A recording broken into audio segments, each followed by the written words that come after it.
నిన్న జఫర్గఢ్ మండలంలో మా అనాథాశ్రమాన్ని నడుపుతున్నటువంటి గాదే ఎన్ఐఏను ఎన్ఐఏ పోలీసులు అరెస్ట్ చేసి అక్కడ ఉన్నటువంటి ఎన్ఐఏ కోర్టు హైదరాబాదులో ఆయనను ప్రొడ్యూస్ చేయగా చెంచల్గూడ జైలుకు 14 రోజుల రిమాండ్ విధించడం జరిగింది. అయితే ఇక్కడ చాలా స్పష్టమైనటువంటి అంశం ఒకటి కనబడుతుంది. న్యూఢిల్లీలో ఉన్నటువంటి సిటీసీఆర్ కౌంటర్ టెర్రరిజం అండ్ కౌంటర్ రాడికలైజేషన్కు వ్యతిరేకంగా ఒక డివిజన్ ఉంటుంది హోమ్ మినిస్ట్రీ కంట్రోల్లో, అనగా అమిత్ షా కంట్రోల్లో ఇది డైరెక్ట్గా పనిచేస్తుంది. దానికి సెక్రటరీ, జాయింట్ సెక్రటరీ స్థాయిలో ఐఏఎస్ ఆఫీసర్ ఉంటారు. ఆయనే ఇచ్చినటువంటి కాంప్లైంట్ ఆధారంగా గాదే ఇన్నారెడ్డిని అరెస్టు చేయడం జరిగింది. అనగా ఈ యొక్క వ్యక్తి ఎలా అక్కడ అక్కడ అక్కడ ఉండి ఎట్లా కాంప్లైంట్ ఇచ్చాడు అనే ప్రశ్న వస్తే, న్యాయస్థానాలు ఒక విషయం తెలుసుకోవాలి.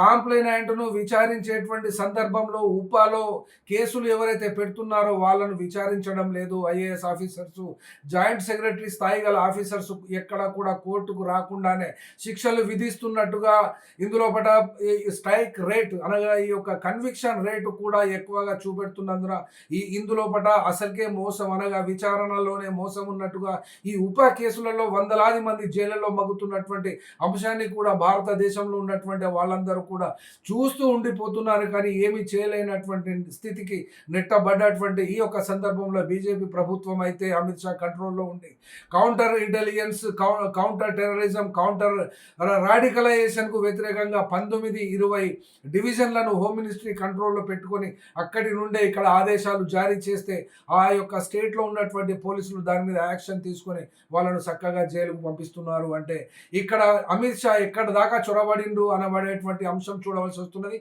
కట్టా రామచంద్రారెడ్డి ఎన్కౌంటర్ సందర్భంలో ఆయన ఒక అంత్యక్రియలప్పుడు గాదే ఇన్నారెడ్డి మాట్లాడినటువంటి మాటను ఎవరు చూశారు అంటే ఇక్కడ ఉన్నటువంటి మీడియా ద్వారా, అనగా ఏ వీడియోలనైతే ఆయన యొక్క స్పీచ్ను మీడియా ద్వారా, ఏ వీడియో ఛానల్ అనగా ఏ యూట్యూబ్ ఛానల్ మరి సెటిలైట్ ఛానల్ దేని ఆధారంగా అక్కడ ఉన్నటువంటి సెక్రటరీ స్థాయి మృత్యుంజయ అతి బుద్ధి, ఆ ఆఫీసర్ పేరు మృత్యుంజయ అతి బుద్ధి, కాంప్లైంట్ ఇచ్చినటువంటి వ్యక్తి.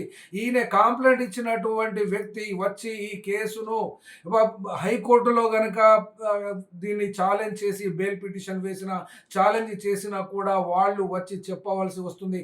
ఎందుకంటే ఇది న్యాయ ప్రక్రియలో ఒక భాగంగానే ఉంటుంది కాబట్టి అట్లా ఇవ్వకుండానే ఉప కేసులను విచారిస్తున్నారు. ఇది ప్రజాస్వామ్యానికి విరుద్ధం. ఇది ప్రజాస్వామ్య వ్యవస్థ కాకుండా పోతుంది ఉప కేసుల వల్ల. కాబట్టి వెంటనే ఈ ఉప కేసుల చట్టాన్ని మొత్తానికి రద్దు చేయాల్సిందిగా డిమాండ్ చేస్తున్నాం.